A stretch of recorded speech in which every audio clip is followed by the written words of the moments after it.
Wanita pekerja seks komersial ini langsung kabur saat petugas gabungan Satpol PP, TNI, Polri hendak menjaring pelaku di Jalan Cipinang, Jatinegara, Jakarta Timur. Bahkan, wanita tersebut hampir saja tertabrak kendaraan dan beruntung wanita tersebut selamat. Petugas gabungan juga menggerebek kawasan lokalisasi Gunung Antang yang berada di Jalan Matraman Raya, Jakarta Timur. Petugas mendapati para penjual minuman beralkohol dan menyita puluhan botol miras. Selain minuman keras dan razia PSK, petugas merazia pedagang petasan yang berjualan di sepanjang Jalan Matraman dan menyita ratusan jenis petasan. Petasan ini diduga jadi salah satu sumber penyebab terjadinya tawuran di Jakarta Timur. Petugas juga mengamankan sejumlah pria yang memerlukan pelayanan kesejahteraan sosial seperti pengamen dan pengemis. Tidak ada pelanggaran ataupun jual beli miras, juga penyakit masyarakat lainnya seperti PPKS dan mungkin wanita tunasusila yang masih melakukan kegiatan selama bulan Ramadan. Sementara jajaran Satuan Polisi Pamong Praja Satpol PP di Garut, Jawa Barat menggelar razia ke sejumlah tempat yang diduga kuat dijadikan lokasi mesum. Petugas gabungan mendatangi sejumlah indekos yang tersebar di Kecamatan Tarogong Kidul, Kecamatan Tarogong Kaler, dan Kota Garut. Razia dilakukan untuk menciptakan kondisi aman di bulan Ramadan. Hasilnya, petugas mengamankan 7 wanita dan 8 pria dari sejumlah indekos. Bahkan, beberapa di antaranya masih di bawah umur. Mereka yang terjaring razia kemudian didata untuk diberi pembinaan sebelum dipulangkan ke orang tua masing-masing. Dari Garut, Jawa Barat, Solihin, iNews melaporkan.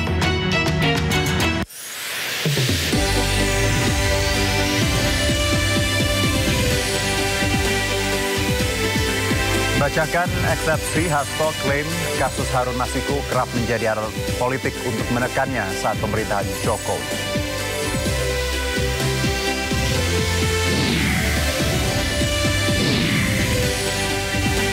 Jurnalis Tempo diteror kepala babi, Polri didesak usut tuntas.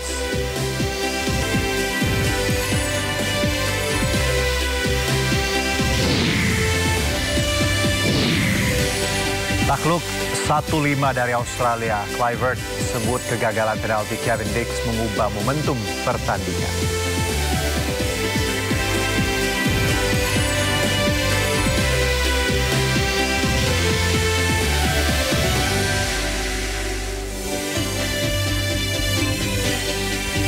Ya, halo pemirsa, selain 3 informasi utama tadi, kami juga memiliki informasi menarik lainnya yang akan kami bahas di sini sore hari ini. Saya Arjuna Syaputra, berikut informasi selengkapnya. Sekjen PDI Perjuangan Hasto Kristianto kembali menjalani persidangan di Pengadilan Tipikor Jakarta Pusat. Sidang yang diajukan kubu Hasto mengagendakan eksepsi atau nota keberatan. Tidak ada kerugian negara.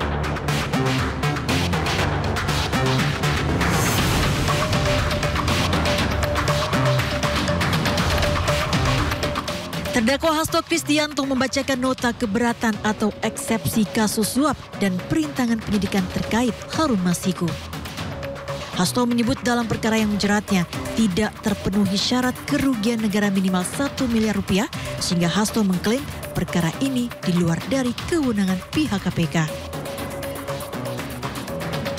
Dalam eksepsi, Hasto juga menyebut bahwa Undang-Undang KPK nomor 19 tahun 2019 mengatur KPK hanya berwenang menangani tindak pidana korupsi dengan kerugian minimal 1 miliar rupiah. Dalam sidang eksepsi, Hasto juga menyampaikan kasus yang menjeratnya ini sangat kental dengan dinamika politik internal partai. Tanya itu, Hasto juga menegaskan pelanggaran kewenangan KPK bukan hanya merugikan dirinya, namun juga menciptakan ketidakpastian hukum bagi masyarakat yang berpotensi disalahgunakan untuk kepentingan politik. Sebelumnya dalam surat tuntutan jaksa penuntut umum, Hasto didakwa kasus dugaan suap pergantian antar waktu dan perintangan penyidikan atau obstruction of justice dalam perkara Harun Masiku. Di Jakarta, Salam Rahmat, Pandu Priyo, iNews. melaporkan. Kuasa hukum Hasto Kristianto Roni Talapesi mengatakan dirinya memiliki sejumlah catatan dalam sidang eksepsi Hasto dan berikut keterangannya. Eksepsi ada beberapa catatan koreksi yang kami melihat itu adalah hal yang fatal terkait dengan penerapan pasal, kemudian kronologisnya secara tidak lengkap, kemudian peristiwa yang sudah dipersidangkan dan sudah ingkrah 2020 didaur ulang. Yang perlu kita sampaikan bahwa yang kita melihat titik dari terkait dengan obstruction of justice itu terjadi itu di proses penyidikan, di penuntutan dan pemeriksaan sidang, bukan di penyelidikan. Ya, teman-teman. Kemudian apa yang disampaikan bahwa telah terjadi obstruction of justice, bahwa handphone saudara Kusnadi yang didakwakan, bahwa apa yang disampaikan oleh JPU, handphone tersebut disita oleh KPK, penyidik KPK. Jadi tidak ada dalam hal ini menghilangkan barang bukti atau merintangi penyidikan. Kemudian hal-hal yang lainnya saya pikir bahwa suap sudah pernah diuji, sudah pernah diperiksa secara utuh dan sudah disampaikan bahwa uang tersebut adalah dari Harun Masiku. Mungkin poin-poin ini yang kita sampaikan supaya jelas di publik bahwa apa yang sedang kita jalani ini adalah bentuk dari proses penegakan hukum yang kita juga memperjuangkan keadilan untuk Sekjen PD Perjuangan. Karena apa? Ini bisa terjadi sama siapa saja apabila penegakan hukumnya secara urak-urakan, tidak sesuai dengan KUHAP, dan kita lihat apalagi dengan muatan politis. Ya, kita beralih ke informasi berikutnya, pemirsa. Gunung Lewotobi laki-laki di Kabupaten Flores Timur kembali erupsi. Warga panik menyelamatkan diri dari hujan kerikil dan lumpur. Jadi hujan disertai kerikil dan debu vulkanik. Desa Riang Rita, itu mobil. Ini hujan. Gunung Lewotobi laki-laki di Nusa Tenggara Timur kembali erupsi pada Kamis malam pukul 22.56 waktu Indonesia Tengah. Itu mobilnya sudah tertutup dengan debu vulkanik. Kolom abu membumbung dengan ketinggian 8.000 meter di atas puncak mengarah ke barat daya dan barat. Saat ini Gunung Lewotobi laki-laki berada pada status level 4. Warga panik menyelamatkan diri ke jalan saat terjadi letusan yang disertai hujan kerikil dan lumpur yang mengarah ke desa Lewotobi. Masyarakat maupun wisatawan di sekitar Gunung Lewotobi laki-laki diimbau menjauh dari radius 7 hingga 8 km dari pusat erupsi. Petugas juga meminta masyarakat untuk tetap tenang dan tetap mewaspadai potensi banjir lahar pada sungai-sungai yang berhulu di puncak gunung jika terjadi hujan dengan intensitas tinggi. Dari Kabupaten Flores Timur, Nusa Tenggara Timur, Joni Nura, iNews melaporkan. Tolong kami Tuhan. Ya, pemirsa, pemudik mulai memadati stasiun Pasar Senen Jakarta Pusat. Mereka memilih mudik lebih awal untuk menghindari kepadatan saat puncak arus mudik Lebaran.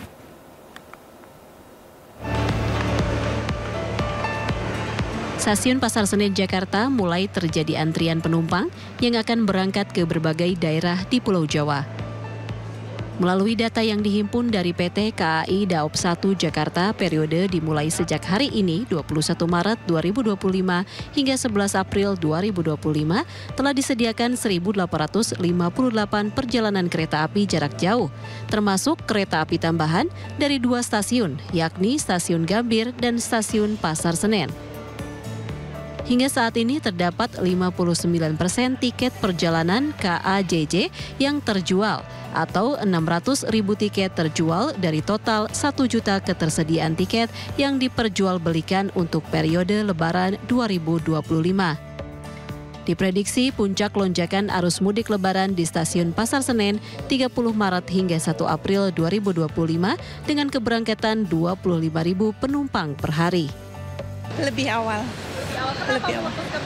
Nunggu anak libur 6 orang sama pamannya, bibinya gitu, ponakan. Hamin 1 bulan sih Kak. Balik ke Jakarta iya besok tanggal 12. Dan udah pesan juga? Udah. Dari jauh-jauh hari? Iya, hamin sebulan juga. Mau mudik ke Pati. Lebih enak aja sih kalau nggak mepet-mepet, jadi nggak terlalu padat. Adapun beberapa rute favorit pemudik setiap tahunnya, yakni Yogyakarta, Surabaya, Malang, Solo, Semarang, dan Bandung. Dari Jakarta, Dilami Aulia, Dedi Rudi, iNews melaporkan. Sementara itu, Manajer Humas KAI Daob 1 Jakarta Ikhvan Henry Wintoko mengatakan untuk keberangkatan 21 Maret 2025 terdapat 83 perjalanan kereta api jarak jauh dengan 46.186 seat tersedia. Dari jumlah tersebut, 36.579 tiket telah terjual dengan okupansi 79%. Keberangkatan hari ini tanggal 21 Maret 2025. Total kereta api yang dijalankan untuk awal masa angkutan lebaran sebanyak 83 perjalanan kereta api jarak jauh dengan ketersediaan TD sebanyak 46.186 seat dan telah terjual sebanyak 36.579 seat, mencapai okupansi 79%. Selanjutnya untuk stasiun Gambir ada 45 kereta api jarak jauh dengan okupansi mencapai 53%. Sedangkan untuk stasiun Pasar Senen sebanyak 38 perjalanan kereta api dengan okupansi mencapai 102%. Kemudian tren keberangkatan penumpang dari tanggal 21 Maret sampai dengan tanggal 11 April 2025, puncak keberangkatan di stasiun Gambir terjadi pada tanggal 28, 29 Maret 2025 dengan okupansi mencapai 100%. Puncak keberangkatan di stasiun Pasar Senen terjadi tanggal 21 hingga tanggal 25 Maret dan 30 Maret 2025 sampai dengan 1 April 2025 dengan okupansi 101 sampai 100%. Ya, sementara itu lalu lintas di gerbang tol Cikampek Utama jelang arus mudik Lebaran tahun 2025 terpantau ramai lancar, baik kendaraan dari arah Jakarta menuju ke Palimanan maupun sebaliknya.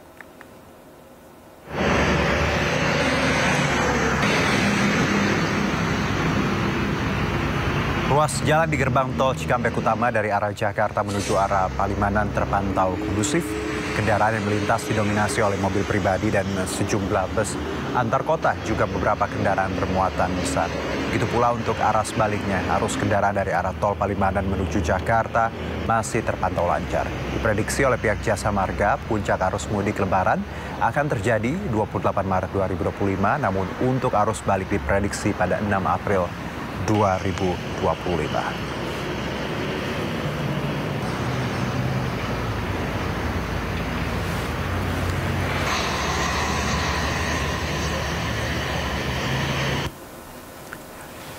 Ya, dan untuk mengetahui informasi terkini terkait arus lalu lintas mudik Lebaran lebih awal di sejumlah titik, kita terhubung dengan rekan Nata Arman di Kalimalang, Jakarta Timur. Ada juga Henry Aprila di gerbang tol Cikampek Utama, Purwakarta, Jawa Barat. Kita ke Nata terlebih dahulu. Nata, apakah sudah terpantau kendaraan para pemudik di kawasan Kalimalang? Silakan, Nata. Baik, selamat sore Juno dan juga pemirsa, kami sampaikan terkait dengan untuk hal tersebut. Sampai saat ini kami belum melihat juga ada beberapa para masyarakat yang melakukan aktivitas mudik ke kampung halaman melalui jalur Pantura yang berbatasan langsung dengan menggunakan jalur Kalimalang ini. Dan kami sampaikan juga bahwa sejauh ini kami memantau masih banyaknya masyarakat atau warga dari Jakarta yang bertolak ke Bekasi ini, mereka yang memang bekerja di daerah Jakarta. Kemudian berdasarkan informasi dari pihak polisi sendiri untuk pemeriksaan ataupun pendataan ini akan dilakukan pada besok hari. Dan saya pun akan bertanya secara langsung bersama dengan AKP Parwoto selaku Kanit Turjawali dari Polres Bekasi Kota. Halo, selamat sore Pak. Selamat sore Bapak. Baik, mungkin Pak bisa dijelaskan terkait dengan berapa data yang sudah didapatkan dari pihak polisi sendiri terkait dengan masyarakat yang ingin melakukan mudik melalui jalur Pantura yang melalui jalur Kalimantan ini sendiri. Ya, selamat sore. Kami menyampaikan bahwa pada hari ini di perempatan PCP, persimpangan antara Jalan Ahmad Yani dan Jalan Kalimalang yang menuju arah Pantura, sementara kepadatan masih seperti biasa karena jam pulang kerja. Sementara terpantau juga untuk para pemudik, terutama sepeda motor, belum terlihat. Demikian. Oke, kemudian untuk dimulainya pendataan ini kira-kira besok itu seperti apa Pak nanti sistemnya? Apakah nanti akan ada cek-cek poin yang akan dilakukan oleh pihak kepolisian. Seperti biasanya kan ada checkpoint 1, checkpoint 2 untuk mengetahui berapa jumlah keseluruhan dari pemudik yang melakukan perjalanan menggunakan motor. Ya. Perlu disampaikan bahwa Polres Metro Bekasi Kota sudah membuat pos PAM dan posyan. Ada 2 posyan, yaitu pertama ada di posyan Mega Mall Bekasi, kemudian ada 1 posyan di Stasiun Bekasi Utara, kemudian ada 5 pos PAM. 5 pos PAM tersebut nanti posyan, terutama posyan yang ada di Tol Bekasi Barat nanti akan mendata. Nanti akan dimulai mulai tanggal 23 Maret sesuai dengan perintah pimpinan pelaksanaan operasi Ketupat Jaya 2025. Kendala-kendalanya Pak yang biasanya terjadi di jalur arah menuju Pantura seperti apa saja kendala-kendala yang biasa terjadi? Ya, selama ini kepadatan biasanya pada saat jalur-jalur terutama di simpang-simpang terjadinya penyempitan jalan. Tapi saat ini kami sedang koordinasi dengan pihak Dinas Perhubungan Bekasi Kota untuk menghentikan sementara kegiatan yang sifatnya mengganggu arus jalannya lalu lintas. Karena di Bekasi Kota ada pengalian terkait dengan spam air, demikian. Baik, terima kasih banyak Bapak AKP Parwoto informasi dan waktunya. Selamat bertugas kembali Bapak, salam sehat Bapak. Ya, Juno dan juga pemirsa dapat kami sampaikan bahwa memang benar sekali bahwa tadi setelah kami berbincang dengan pihak kepolisian bahwa untuk hari ini masih terpantau masyarakat ataupun warga dari warga Kota Bekasi sendiri yang melakukan aktivitas pulang kerja dari kantornya masing-masing, karena mengingat untuk saat ini juga belum terdapat cuti panjang seperti itu yang diberikan kepada dari perusahaan kepada para karyawan, sehingga inilah yang menyebabkan masih banyaknya masyarakat yang masih melakukan kegiatan aktivitas bekerja seperti pada umumnya. Kemudian pada pukul 4 sore ke bawah, kawasan di perempatan BCP ini yang merupakan perempatan yang menghubungkan akses Jakarta, Bekasi, dan juga ada diapit dari 2 mall. Yang pertama adalah Metropolitan Bekasi, kemudian juga ada Mall Sumberke Bekasi. Ini juga yang merupakan menjadi salah satu penyebab dari kemacetan, karena banyaknya masyarakat yang ingin melakukan kegiatan seperti buka puasa bersama, kemudian juga melakukan belanja baju lebaran. Dan juga ditambah lagi diperparah dengan adanya beberapa lokasi-lokasi yang masih ada galian-galian pipa sesuai dengan apa yang tadi disebutkan oleh pihak polisian yang menjadi kendala sampai saat ini masih belum selesai juga. Dan inilah yang menjadi kendala sehingga ketika volume kendaraan semakin padat ditambah lagi dengan adanya kendala-kendala proyek seperti itu dan juga masyarakat animo yang ingin melakukan kegiatan berbelanja ke mall, ini yang menjadi suatu permasalahan yang akan dilakukan pemecahan dari pihak polisian. Kemudian juga pihak polisian juga akan melakukan mendirikan beberapa pos dari titik yang ada di lokasi ini sebagai lokasi checkpoint untuk melakukan pendataan dari masyarakat yang ingin melakukan mudik menggunakan sepeda motor ke kawasan Pantura. Sementara saya kembali kepada Anda di studio. Juno.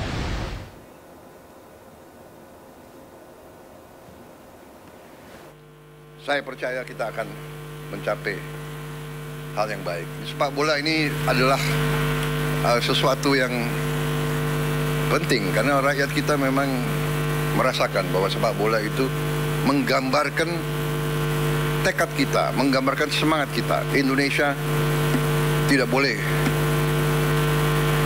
dianggap remeh oleh bangsa manapun di dunia, termasuk terutama di hal-hal seperti olahraga. Saudara-saudara sekalian,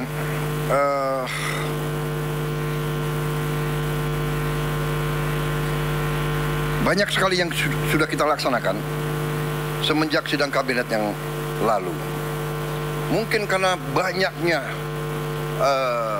inisiatif kita, banyaknya terobosan kita, banyaknya kebijakan kita, mungkin narasi ke rakyat mungkin kurang sempurna, kurang intensif. Ya, ini saya kira perlu kita perbaiki komunikasi kita kepada rakyat. Ya, saya juga terus terang aja sangat terkesan dengan banyaknya kebijakan yang bisa kita keluarkan dalam waktu singkat. Dan ini karena kerja keras para menteri, para wakil menteri, para kepala badan. Saudara-saudara, salah satu yang utama yang harus saya sampaikan adalah bahwa di saat bulan-bulan ini, apalagi menjelang Ramadan dan Idul Fitri, kondisi pangan aman, kondisi pangan kita cukup terkendali. Saudara-saudara, ini jangan dianggap hal yang ringan. Kita negara keempat terbesar di dunia. Jumlah penduduk kita sangat besar. Dan bertahun-tahun kita selalu khawatir dengan keamanan pangan kita. Kita selalu khawatir kita harus impor. Alhamdulillah, tahun ini produksinya sangat baik. Dan saya monitor harga-harga sampai hari ini terkendali. Mungkin harga cabai rawit yang agak naik beberapa saat yang lalu, mungkin sekarang sudah mulai turun ya. Tapi saran saya jangan terlalu banyak makan terlalu pedas. Saya waktu muda sukanya pedas sekali, sekarang dokter melarang saya makan terlalu pedas. Yang muda-muda silakan.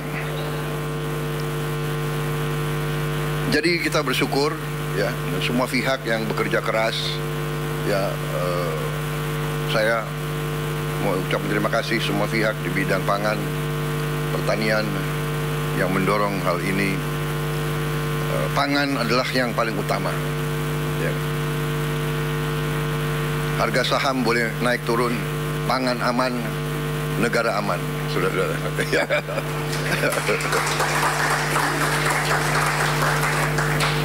Saya lihat yang stres harga saham turun hanya beberapa orang di antara kalian. Marwar, siapa lagi itu? Tranggono, mana Tranggono? Tranggono. Oh, duduk sebelahan itu. Ini mana lagi ya? Kalau Budiman enggak, Budiman tenang aja karena enggak punya saham dia.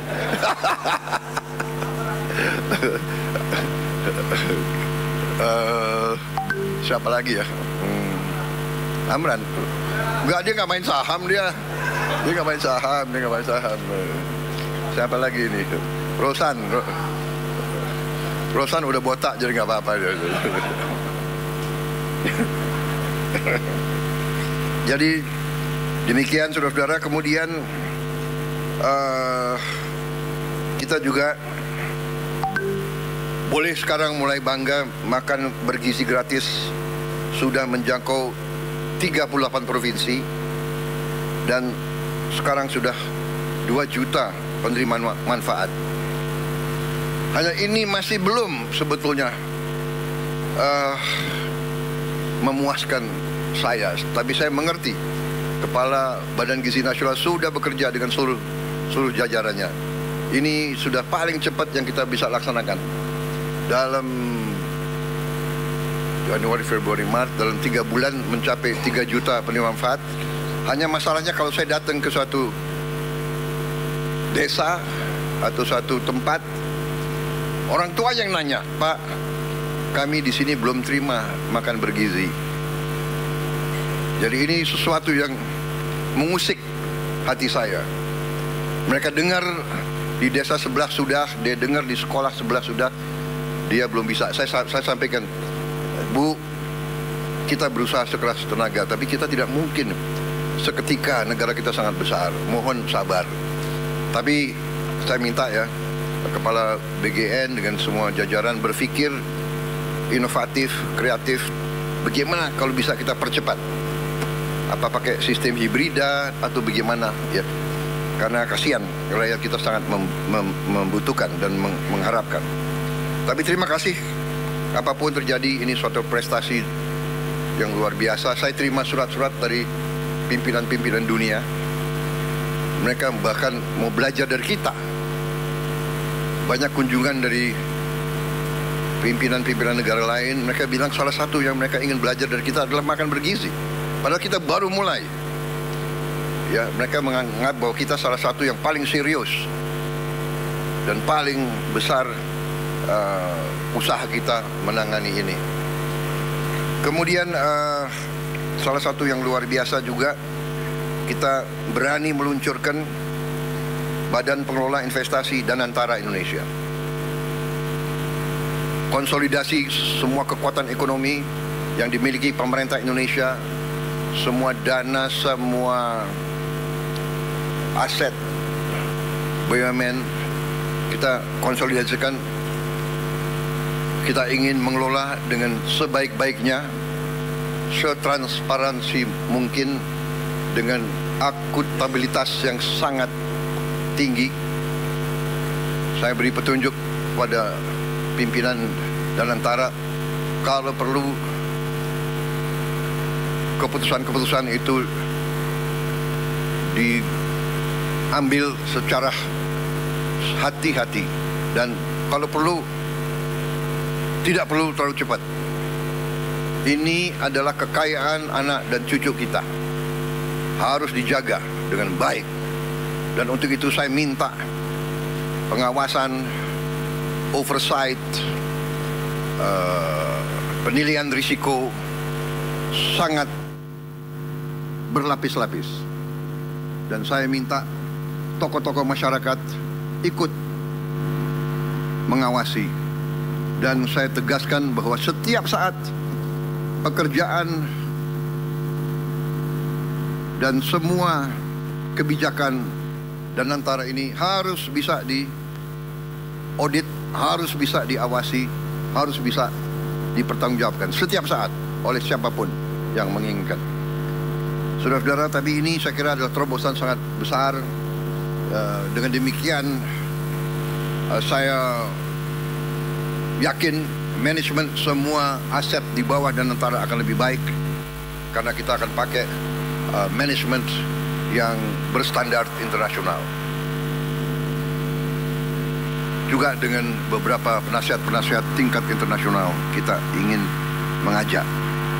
Saya juga melihat bahwa kita sudah mulai meluncurkan program cek kesehatan gratis untuk setiap warga negara. Ini sudah mulai di roll out dan sudah berjalan. Saya kira ini juga salah satu terobosan saya kira di dunia, saya kira ya, Menteri Kesehatan ya.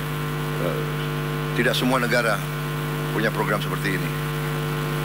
Kemudian kita juga mengeluarkan peraturan pemerintah nomor 8 tahun 2025, yaitu kewajiban menyimpan devisa hasil ekspor sumber daya alam di dalam negeri bagi semua perusahaan yang menerima kredit dari bank pemerintah dan yang menggunakan aset milik negara bersifat HGU atau HTI atau hak pakai. Itu adalah aset negara.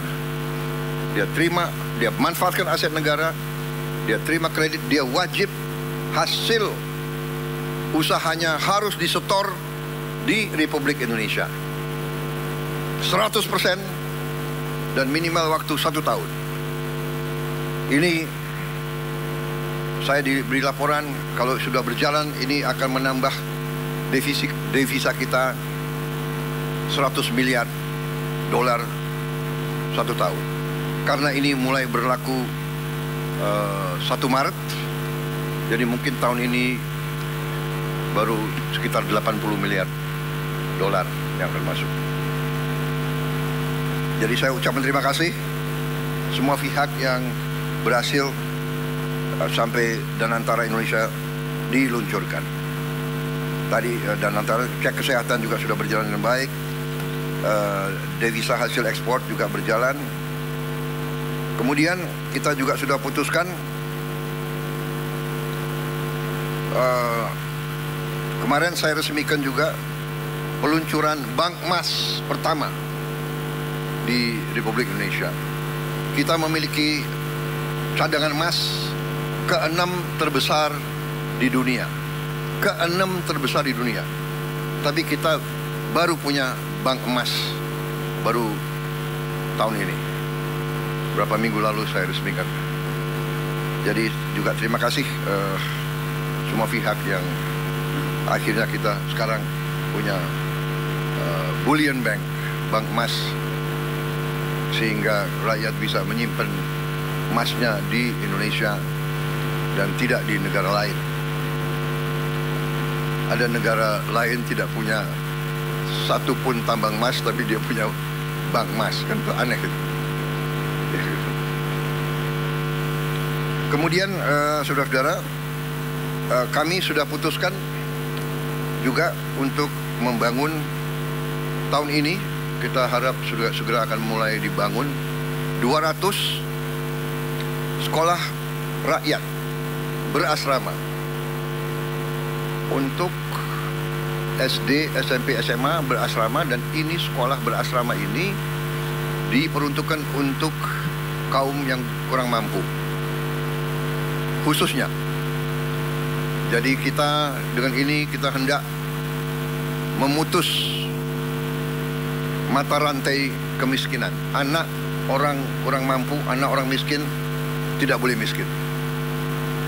Katakanlah bapaknya sekarang pekerjaannya sangat sederhana, dia umpamanya tukang pemulung, anak dan cucunya tukang pemulung tidak boleh jadi tukang pemulung. Dia harus kita berdayakan.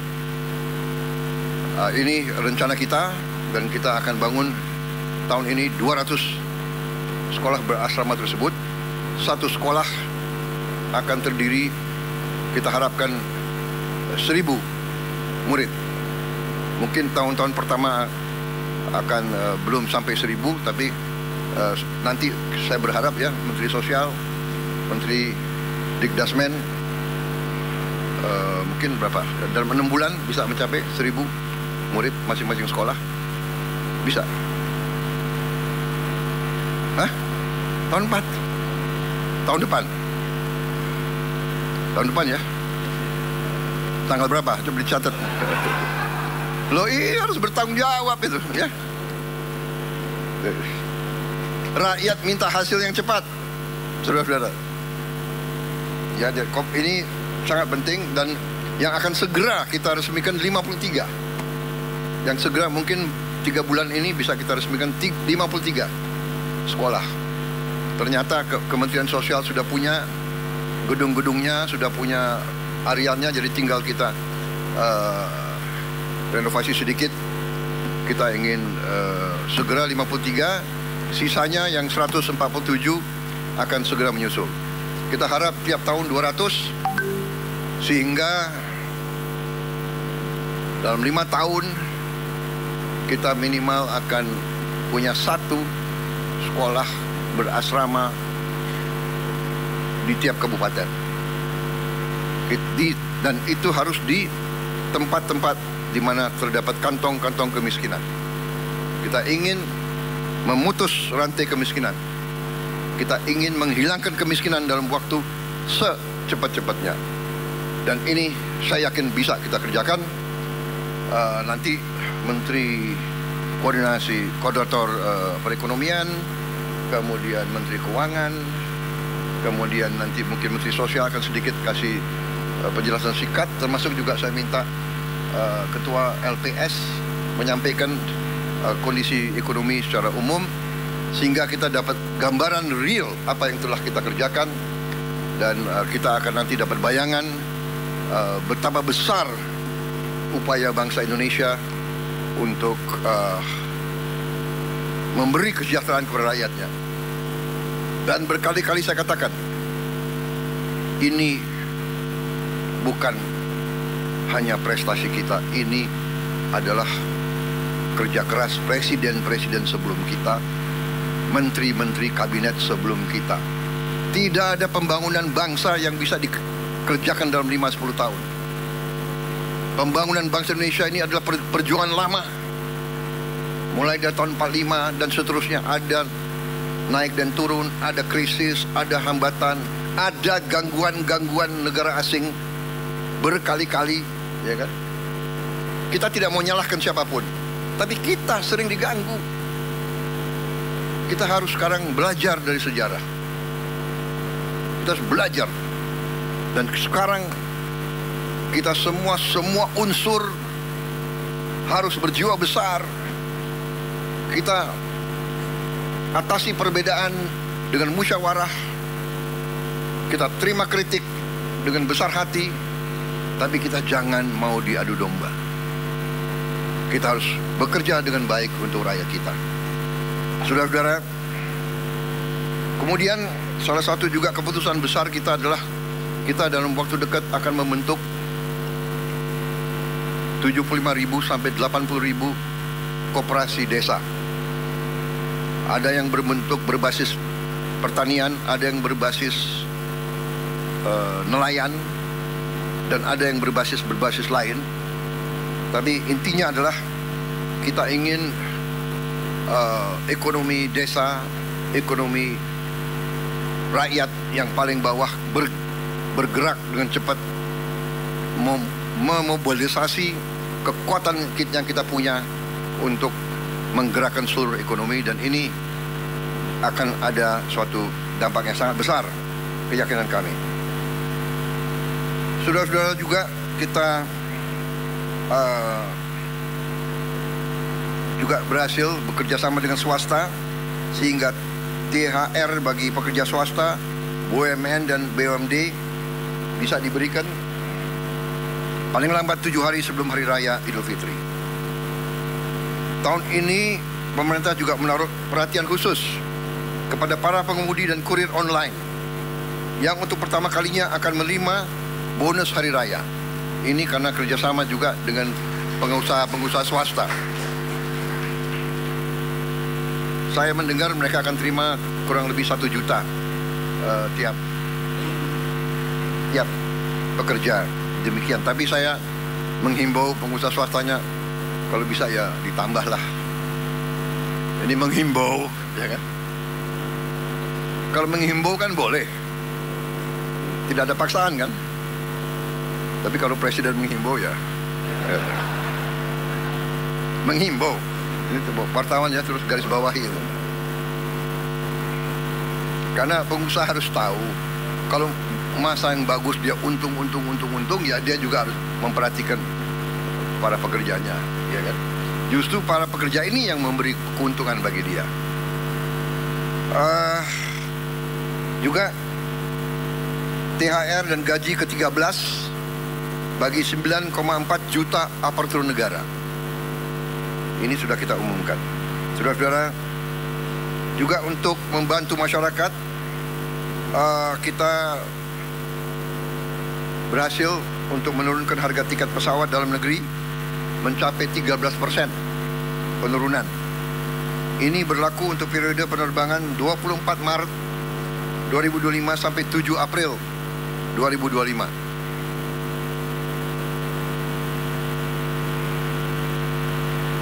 Nanti Presiden juga akan menghimbau, kalau bisa ditambah, tapi menghimbau. Enggak, ini sudah luar biasa. Kemudian penurunan tarif jalan tol sebesar 20% di berbagai ruas jalur mudik selama 2 minggu. Juga diskon 25% penurunan harga untuk tiket kereta api sesuai tanggal yang ditentukan. Juga saya ucapkan terima kasih, beberapa kementerian lembaga mengeluarkan kebijakan untuk membantu mengurangi beban masyarakat dengan memberi bantuan mudik gratis, hingga juga ada diskon mencapai 50% untuk provider seluler dari Kementerian Komdigi.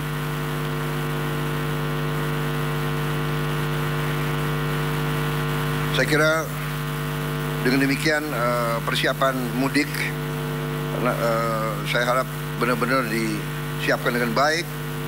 Kemudian alur lalu lintas dijamin harus berjalan lancar melalui jalur darat, kereta api, udara, dan laut. Tentunya Menteri Perhubungan yang akan leading dalam pengendalian dan koordinasi hal ini semua. Menteri Perdagangan memantau terus ketersediaan bahan pangan dan harga bahan pokok. Juga kita antisipasi bahwa di sektor pariwisata ini juga akan meningkat dan perlu antisipasi dari Menteri Pariwisata hal-hal yang harus disiapkan. Tentunya segi keamanan Polri, TNI, BIN, Kemenhub, BUMN dan kementerian lain ikut semuanya membantu untuk memantau keamanan di bidang industri dan tenaga kerja juga berjalan baik. Saya juga minta pelayanan publik terutama semua rumah sakit harus siap, semua fasilitas kesehatan, juga sektor perbankan disiapkan dengan baik. Peringatan dan informasi cuaca, saya juga mohon terus masyarakat diberi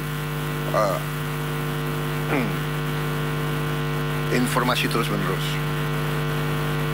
Saudara-saudara sekalian, saya kira demikian pengarahan saya, petunjuk-petunjuk saya tentang persiapan ke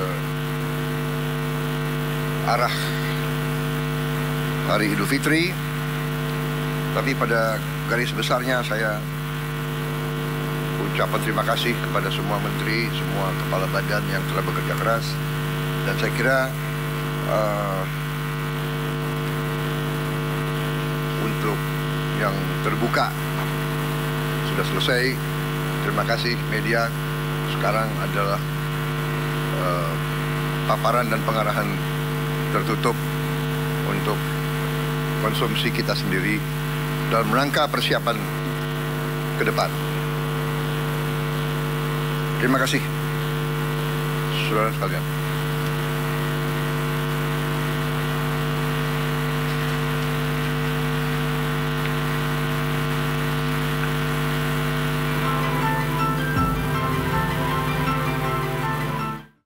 Ya, pemirsa, baru saja kita ikuti keterangan dari Presiden Prabowo Subianto terkait rapat jelang Lebaran. Disebutkan tadi bagaimana persiapan infrastruktur, fasilitas kesehatan, dan juga beberapa hal terkait persiapan jelang Lebaran yang akan dilaksanakan beberapa hari ke depan. Dan kita kembali bicara mengenai bagaimana situasi di jalan. Kalau tadi kita sudah melihat Nata di Kalimalang, kita akan coba ke rekan Henry di gerbang tol Cikatama sore ini. Henry, silakan. Ya baik Juno, kalau untuk di gerbang tol Cikampek Utama ini jelang arus mudik Lebaran 2025 kami pantau sejak tadi pagi sampai dengan sore hari ini belum adanya kepadatan kendaraan maupun ketersendatan kendaraan yang terlihat di dua arah maksud kami, baik itu dari arah Jakarta menuju ke Palimanan untuk melintasi gerbang tol Cikampek Utama ataupun dari arah sebaliknya dari arah Palimanan menuju ke Jakarta. Nah kemudian informasi yang kami terima ini dari sosial media, Jasa Marga sendiri menyampaikan untuk puncak arus mudik ini diprediksi akan dimulai pada 28 Maret 2025. Kemudian kalau untuk puncak arus balik memang diprediksi pada tanggal 6 April 2025. Nah, kemudian juga ada informasi terkait 4 gerbang tol utama yang nantinya akan menjadi titik-titik kepadatan kendaraan seperti halnya di gerbang tol Cikampek Utama, kemudian di tol Kalihurip Utama, kemudian juga di tol Ciawi, dan yang terakhir adalah di tol Cikupa yang nantinya akan menjadi titik-titik gerbang tol utama yang akan dipadati oleh para pemudik di Lebaran 2025 nanti. Dan kemudian kami pantau terus untuk saat ini belum ada kepadatan kendaraan karena mengingat sejauh ini belum terlihat adanya ketersendatan kendaraan di gerbang tol Cikampek Utama. Juno. Baik, Henry, terima kasih atas laporan Anda dan sebelumnya ada rekan Nata Arman. Selamat bertugas kembali. Ya, dan selanjutnya kami ajak Anda untuk mengetahui pantauan arus lalu lintas mudik Lebaran lebih awal di sejumlah titik melalui pantauan CCTV Korlantas Polri. Kita akan bergabung dengan Brigadir Susan di studio NTMC Polri. Selamat sore Brigadir Susan, silakan dengan laporan Anda. Ya baik, terima kasih Juno dan selamat sore pemirsa. Kami ajak Anda untuk memantau bagaimana kondisi lalu lintas terkini 10 hari menjelang Hari Raya Idul Fitri. Dan untuk lokasi yang pertama saya ajak pemirsa kita pantau di kilometer 13.200 Bekasi Barat. Pemirsa, lalu lintas dari arah Cikampek yang akan menuju ke arah Jakarta pada sore hari ini masih terpantau cukup ramai dan lancar dengan laju kecepatan berkisar 55 hingga 65 km per jam. Bagi Anda yang akan melintas kawasan ini untuk cukup berhati-hati dan juga selalu menjaga jarak aman kendaraan Anda dan tidak berhenti di bahu jalan. Dan berikutnya di lokasi yang kedua saya ajak kita untuk memantau di Tolgate Ciawi, Jawa Barat. Pemirsa, lalu lintas dari arah Puncak yang akan menuju ke arah Jagorawi pada sore hari ini terpantau dari kedua arahnya masih normal dan bagi Anda yang akan melintas kawasan ini untuk kami himbau berhati-hati dan juga kurangi laju kecepatan kendaraan Anda dan selalu mengikuti arahan dan juga peraturan sepanjang perjalanan Anda. Dari lokasi yang ketiga saya ajak kita untuk pantau di Simpang Jomin Cikampek. Pemirsa, lalu lintas pada sore hari ini memang sudah mulai terlihat ramai di kawasan ini dari arah Cirebon yang akan menuju ke arah Purwakarta maupun Cikampek. Sore ini terpantau didominasi oleh kendaraan-kendaraan besar dan juga kawasan ini ramai akan aktivitas dari masyarakat yang perlu Anda antisipasi ketika Anda melintas kawasan ini. Dan juga banyaknya kendaraan umum yang menaik turunkan penumpang yang perlu Anda antisipasi ketika Anda akan melintas kawasan ini. Dan pemirsa, saya ajak kita untuk pantau di lokasi yang terakhir, tepatnya di Cikopo, Jawa Barat.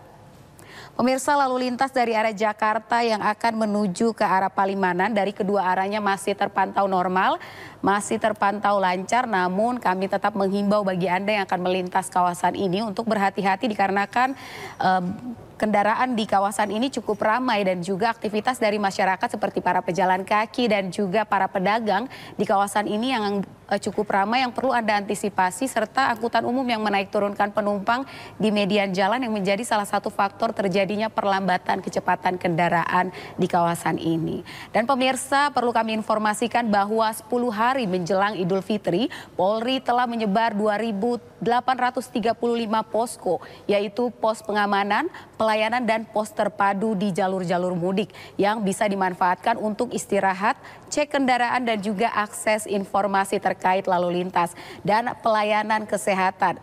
Diharapkan dengan adanya pos-pos pengamanan ini dapat para pemudik bisa mudik aman dan juga keluarga nyaman. Dan untuk informasi terkait bagaimana kondisi lalu lintas Anda dapat menghubungi kami di 15669 dan SMS center kami di 9119. Demikian informasi dari Brigadir Susan, semoga bermanfaat. Selamat sore dan salam presisi. Kembali ke rekan Juno di studio. Terima kasih Brigadir Susan atas laporan Anda langsung dari NTMC Polri. Selamat bertugas kembali. Salam presisi.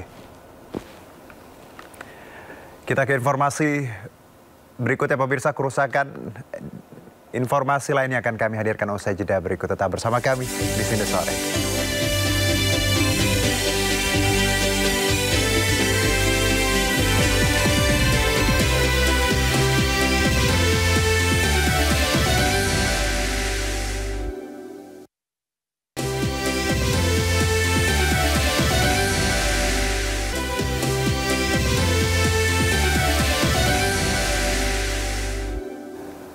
Kembali bersama kami, pemirsa. Jurnalis Tempo, reporter Das Politik bocor alus mendapat teror dari orang tak dikenal. Ia mendapatkan sebuah bungkusan berisi kepala babi tanpa telinga yang dikirim ke kantor Tempo di kawasan Kebayoran Lama, Jakarta Selatan. Dibuka langsung nggak? Dibuka nggak? Apa ya? Serem banget nggak sih, Bang? Inilah sebuah paket yang ditujukan untuk jurnalis Tempo Francisca Kristi Rosana atau yang dikenal dengan Cica, reporter Des Politik bocor alus.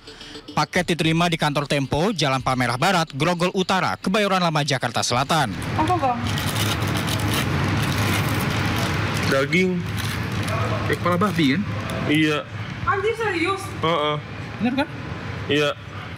Sebelum dibuka, tercium bau menyengat dari paket tersebut. Bersama jurnalis Tempo lainnya, Cica pun memutuskan membawa paket keluar gedung yang ternyata setelah dibuka berisi kepala babi tanpa telinga. Paket diterima oleh security jaga pada hari Rabu dan baru dibuka oleh Cica pada Kamis sore. Diduga kuat, paket dikirimkan sebagai bentuk teror kebebasan pers. Dari informasi Satpam yang menerima paket tersebut, paket itu diterima mereka pada pukul 16.15 waktu Indonesia Barat, hari Rabu, tanggal 19 Maret 2025. Itu dikirim oleh seorang kurir yang mengenakan helm satu aplikasi online pada pukul tersebut, dan dia memakai sepeda motor. Dia hanya membawa satu paket itu dan kemudian pergi setelah Satpam menerimanya. Tidak ada kecurigaan sama sekali karena tiap hari ada banyak paket yang dikirim dan diterima oleh karyawan di Tempo. Kami menyayangkan apa yang terjadi hari ini karena bagaimanapun pengiriman paket tanpa pengirim dan itu adalah kepala satwa itu sangat meresahkan, dan ini satu bentuk teror kepada Tempo secara keseluruhan karena kami tidak pernah memesan atau Cica tidak pernah memesan kepala babi itu. Atas peristiwa ini, pihak Tempo masih berdiskusi dan berkoordinasi dengan pihak terkait untuk melakukan langkah selanjutnya, termasuk apakah nantinya akan melaporkan perihal teror tersebut ke polisi. Dari Jakarta, Rizky Falufi, iNews melaporkan. Dewan Pers mengutuk teror kepala babi kepada jurnalis Tempo dengan menyebut bahwa aksi tersebut sebagai ancaman terhadap independensi jurnalistik dan hak asasi manusia. Dewan Pers meminta kepolisian untuk menangkap pelaku teror kepala babi. Peristiwa tersebut, Dewan Pers menyatakan sebagai berikut. Yang pertama, tindakan tersebut merupakan bentuk nyata teror dan ancaman terhadap independensi serta kemerdekaan pers. Padahal, kemerdekaan pers adalah salah satu wujud kedaulatan rakyat sebagaimana disebut di dalam pasal 2 Undang-Undang 40 tahun 99 tentang pers dan dijamin sebagai hak asasi warga negara disebut di dalam pasal 4 Undang-Undang Pers. Yang kedua, Dewan Pers dan komunitas pers mengutuk keras setiap bentuk teror dan dengan segala macam bentuknya yang dilakukan terhadap jurnalis maupun terhadap perusahaan pers. Tindakan teror terhadap pers merupakan bentuk kekerasan dan premanisme. Ketiga, wartawan dan media massa bisa saja dalam menjalankan tugasnya melakukan kesalahan termasuk pemberitaan yang dikeluarkan oleh sebuah media. Namun, melakukan teror terhadap jurnalis merupakan tindakan yang tidak berperi kemanusiaan. Tindakan itu sekaligus melanggar hak asasi manusia karena hak memperoleh informasi merupakan hak asasi manusia yang hakiki. Dan jika pihak-pihak masyarakat yang berkeberatan atas kesalahan para wartawan atau produk jurnalistiknya merasa mereka dirugikan atas pemberitaan tersebut, maka bisa ditempuh hak jawab. Kita ke informasi berikutnya. Kodam 2 Sriwijaya mengungkapkan hasil investigasi sementara dan olah TKP diduga ada motif uang terkait sabung ayam yang turut menewaskan 3 anggota kepolisian. Dan temuan ini didapatkan berdasarkan keterangan para saksi yang kini juga telah ditahan pihak Denpom.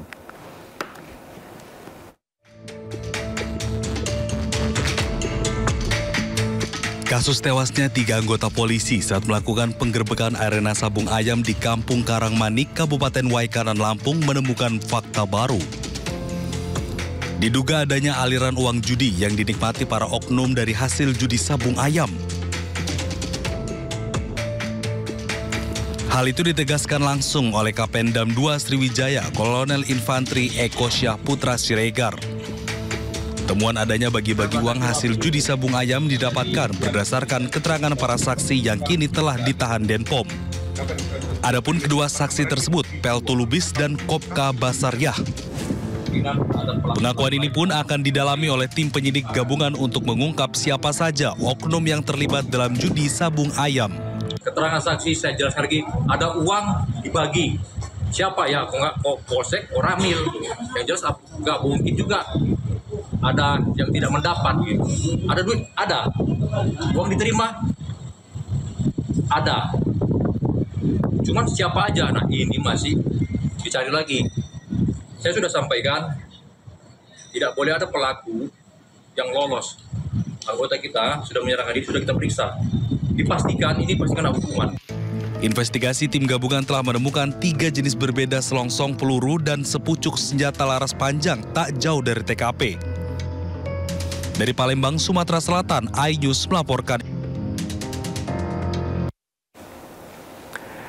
Ya, pemirsa, Direktorat Tindak Pidana Perlindungan Perempuan dan Anak dan Pemberantasan Perdagangan Orang Barreskrim Polri memperbarui data warga negara Indonesia korban tindak pidana perdagangan orang di Myanmar yang dipulangkan ke Indonesia totalnya mencapai 699 orang.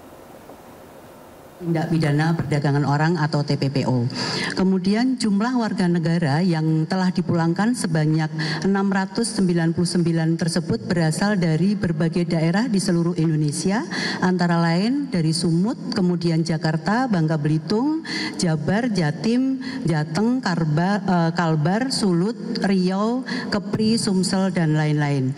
Kemudian pemulangan tersebut terjadi dalam beberapa periode di bulan Februari dan bulan Maret 2025 dengan rincian yaitu tanggal 22 Februari 2025 sebanyak 46 orang, kemudian di tanggal 28 Februari sebanyak 84 orang, di tanggal 18 Maret sebanyak 400 orang sebagaimana tadi disampaikan oleh Bapak SSNCB, kemudian di tanggal 19 Maret sebanyak 169 orang. Kemudian terhadap 699 orang tersebut telah dilakukan di tempat asesmen yaitu di RPTC, Kemensos dan di Asrama Haji di Pondok Gede. Adapun modus perekrutan tersebut dominannya adalah direkrut melalui media sosial yaitu melalui Facebook, kemudian melalui Instagram dan Telegram dengan jenis tawaran pekerjaan sebagai customer service dengan upah sebesar 25.000 sampai dengan 30.000 baht yang jika kita rupiahkan menjadi 10 juta sampai dengan 15 juta per orang, dan juga fasilitas tiket serta biaya keberangkatan telah disiapkan oleh para perekrut. Wakil Gubernur Jakarta Rano Karno meresmikan 4 tempat pengelolaan sampah 3R baru di Jakarta. Peresmian TPS Reduce, Reuse, Recycle ini menjadi upaya Pemprov Jakarta untuk mengolah 8.000 ton sampah yang dihasilkan di Jakarta setiap harinya.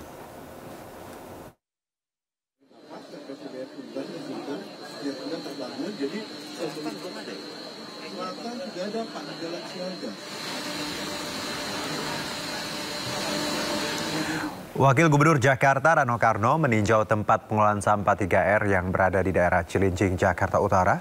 Tinjauan ini dilakukan sekaligus dengan peresmian TPS Reduce, Reuse, Recycle yang berada di 4 lokasi yaitu TPS Semper, Bambu Larangan, Rawat Terate, dan TPS Sunter. Rano mengakui masalah sampah masih menjadi masalah utama bagi kota Jakarta, di mana 8.000 ton sampah dihasilkan setiap harinya. Selain itu, Rano Karno juga meresmikan 870 bank sampah baru dan reaktivasi 852 bank sampah yang tidak aktif untuk mengatasi masalah sampah Jakarta. Masyarakat dihimbau untuk dapat melakukan pemilahan sampah sejak dari rumah sehingga sampah yang sampai di TPS dapat dikelola dengan baik. Ini kita meresmikan 4 tempat pengolahan sampah, reduce, reuse, dan recycle. Disingkat TPS, bukan tempat pemungutan suara ya Bu. Pilkada udah kelar, yang dulu udah lewat. Sekarang kita kerja semua untuk kita semua. Nah artinya, serta mencanangkan pembentukan 870 bank sampah baru dan reaktivasi 852 bank sampah yang tidak aktif. Langkah ini merupakan bagian dari upaya pemerintah Provinsi DKI Jakarta dan meningkatkan kesadaran dan keterlibatan masyarakat dalam upaya mengurangi volume sampah sejak dari sumbernya. 5 umroh WNI terlibat kecelakaan hingga terbalik dan terbakar di Arab Saudi. Informasi lengkapnya usai jeda berikut.